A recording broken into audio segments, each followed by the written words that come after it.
All right, our next guest, you know from It's Always Sunny in Philadelphia, and his new movie comes out tomorrow. It is Pacific Rim. Here's Charlie Day.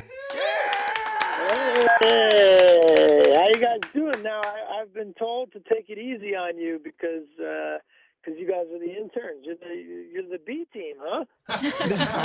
That's correct, yes. I'll take that. That's fine. That's all right.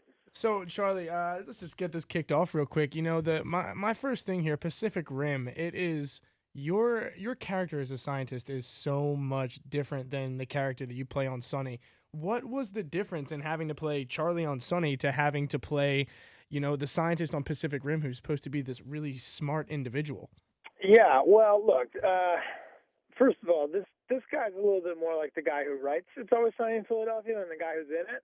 So, give me some credit. It wasn't that hard. But, yeah, I had to eat a lot less cat food, put it that way. You had such a strong cast working with you, and, you know, you're already on the FX network, so I'm sure you're familiar with everybody from Sons, but how was it working with Charlie Hunnam and Ron Perlman? I mean, they seem to be in everything together, and I'm sure they were great to work with. How was that? Yeah, they're both great guys. I got along with them really well. I actually have a lot more to do in the movie with Ron Perlman. I think all his scenes there are with me, and I think I only have one with Charlie Hunnam, so I can't speak to that as much. But Ron was great. You know, what surprised me was how funny he is. He's actually, you know, because you look at him and you see him, he's always this big sort of tough, intimidating guy, and you know, or he's playing an actual monster. But he's like a really kind of funny, kind of bumbling, clownish guy. I got along with him great. How was it working and doing so much stuff in front of the green screen? I mean, you have a lot of the main characters there working with you, but a lot of the things that you're supposed to be reacting to, like the Jaeger and all the big monsters, are all CG. So how was it working with practically nothing to respond to other than a green screen? Well, here's the thing, and I've been asked this question a lot, and this is what makes Guillermo del Toro an exceptional director. I saw almost no green screen making this movie. He built so many massive actual practical props. Of course, there's CGI in the film, and Industrial Light and Magic did it, and they did this incredible job with it. But every time I went to set, it was some crazy massive thing that he built, packed with all these extras, with all sorts of practical effects, and things were on fire for real and exploding, and so if anything was CGI, they just did that right into an already incredible environment. So there wasn't there was no man covered in ping pong balls doing monster noises. There was no tennis, talk to the tennis ball kind of a thing. That's awesome. So they gave you something to be able to look at and react to, as opposed to just having a green screen there. Yeah, a lot of times, I'm sort of running and cowering during a big sort of segment of the film, and so I was running with 500 people in the pouring rain, and so if in that moment you have to turn and look up to the right of camera, you're already in the environment so much that you know. And by the way, that's the same with if you're acting in a movie without monsters. Sometimes you have to move your look a little left or right of the camera, and you might not even actually be looking at the other actor. So it's sort of the same thing. Hey, this is Ryan and Dan here from the Preston and Steve Show on 93.3 WMMR Philadelphia. We are here speaking with Lauren Conrad to help promote her new book, Infamous, from the Fame Games series. Dan, why don't you get us started? Lauren, you say you use insider knowledge to write the book and the series. If you could talk a little bit about your experiences and how that affected how you wrote these books, and also how you created these characters. I think that my experience helps a lot in writing the book, just because I know the sorts of things that happen. I know, how many cameras in a room, what it's like to wear a mic pack, Right. Beyond that, yes, there are lots of little funny stories that would happen. I filmed for about 6 years. I had a lot of inspiration. Yeah, 6 years. Most of it I'm just making up and having fun with. Every once in a while, I'm, using a story of something that actually happened. But anything I ever use is something that nobody else would know about. Now, what demographic would you say you're trying to reach with these books? Are you hoping to maybe reach the younger generation of kids, or are you hoping to maybe reach the millennials, which are from 18 to 24? What demographic or what age group would you say you're trying to reach with this book? It's pretty broad, to be honest, and I know this because, at the signings, it's funny because a lot of girls my age will come, or my age, or maybe just a couple years older, and they're like, oh my gosh, I'm the oldest person here, but a good percentage of the crowd is my age or older. So I think that the books are really aimed at a slightly younger demographic, Okay. But they're meant for anybody, really. Now, Lauren, I see here that you have had many New York Times bestsellers. Is there a specific one that you enjoyed writing the most? When it came to the novels, they were all pretty similar. I think that the first was definitely the hardest to write, just because I was still, I was new to it. So the novels are very different than the other two books that I wrote, which were like a beauty guide and a style guide. Okay. So they're all just different. I really like them all, but just differently. Okay, great. Now, are you going to be doing any sort of promotional tour for the book? I'm actually doing 2 weeks of book touring. So I'm going all across the country, which is really fun. Now, I see that Infamous is going to hit shelves on June 11th. Where could we go to get a copy? The books are, they're really available anywhere books are sold. So they're pretty easy to find. Now, where can we go to find a list of your tour dates? You can go to my website, laurenconrad.com, and I've posted my tour schedule, so you can see if I'm coming anywhere close to you. Lauren, thanks so much for taking the time to talk to us today. Yeah, thank you. Lauren Conrad, you can pick up her new book, Infamous, which hits shelves June 11th. This is Ryan and Dan from the Preston and Steve Show on 93.3 WMMR Philadelphia. Everything that rocks.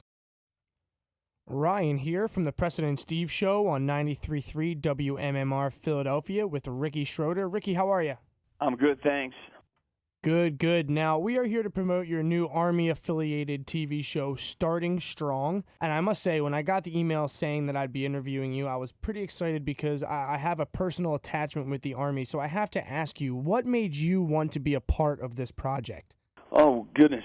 One of my goals as a producer and as an actor and person in my industry is to tell stories that stand the test of time.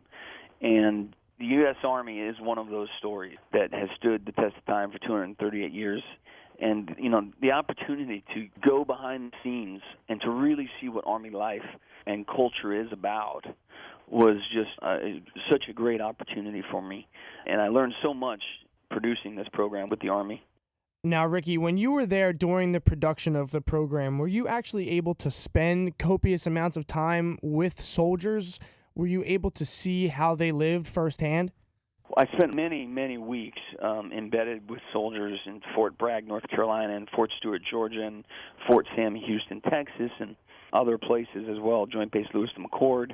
Met some incredibly inspirational young people. Met some, NCOs, staff sergeants, and things like that, first sergeants, sergeant majors that care very much about the young prospects. Why don't you tell us what Starting Strong is about? Starting Strong, for those of you who don't know what it's about, the concept is a 30-minute reality-style show where we take a civilian into the Army and show them a specific MOS, which is a military occupational specialty. At the end of the week, and we cover things like aviation mechanic, wheeled vehicle mechanic, combat medic, infantryman. Right. At the end of the week, that American has to make a decision whether they want to enlist in the United States Army or not. Right. And, I find that very interesting because my old roommate is actually enlisted in the Army. He is an 82nd Airborne Cav Scout, and he didn't get to pick his MOS until after he went through basic training. Now, when you picked the MOSs and assigned them to each person that is on the show, did they have any say in picking their MOS, or did you just provide them with an MOS of your choice? Good question. The Army couldn't slow down or stop for us, so we had to fit into the Army's training rotation. Right. What they're doing. So the Army chose which MOSs we were going to cover, and some of the prospects who came on board Starting Strong, they actually would go through one MOS, let's say, and ultimately decide to, let's say, enlist, but they enlisted in a different MOS. So it wasn't always a one-for-one direct correlation between the MOS that they got to see and the MOS that they may or may not have chosen. And it also depends on what the recruiting needs are for the Army at any given time in its recruiting cycle. Okay, so they went in and they practiced the MOSs that you guys had put out there for them, but then if they then chose to become part of the Army and actually enlist, they would get the chance to choose their MOS. They didn't have to go with that MOS that you provided them with. Yeah, that's absolutely right. However, some of the young prospects that did join the Army, and roughly half did and half didn't, actually did end up in the MOSs that they got to experience. Now, regarding these MOS settings, they are very, very in-depth. Was there a lot of planning and preparation needed to prepare these reality settings for a television, a television production? Massive amount of coordination between what we do in Hollywood and what the Army does. And, we both had the same goals, which was to share the story of America's Army with America. But we had, different cultures, different languages, and we had to really learn how to work together. And we spent many, many hours. I'm talking hundreds of hours with planning and rock drills, and working through the details of what we needed to support Starting Strong. Okay. And I'll tell you, the Army came through every time. When they said they were going to be there, they were there. When they said they were going to deliver something, they delivered it. It was really inspiring to see how professionally run they were, how organized they were, how they function. I mean, one of the things I love most about the Army is the AAR process. And what exactly does AAR stand for, Rick? Oh, after action review. And so you do an AAR after you complete like a task or a job, let's say, and you get to red team it and say, hey, this is what was wrong, this is what we could have done better, this is what we'll do next time.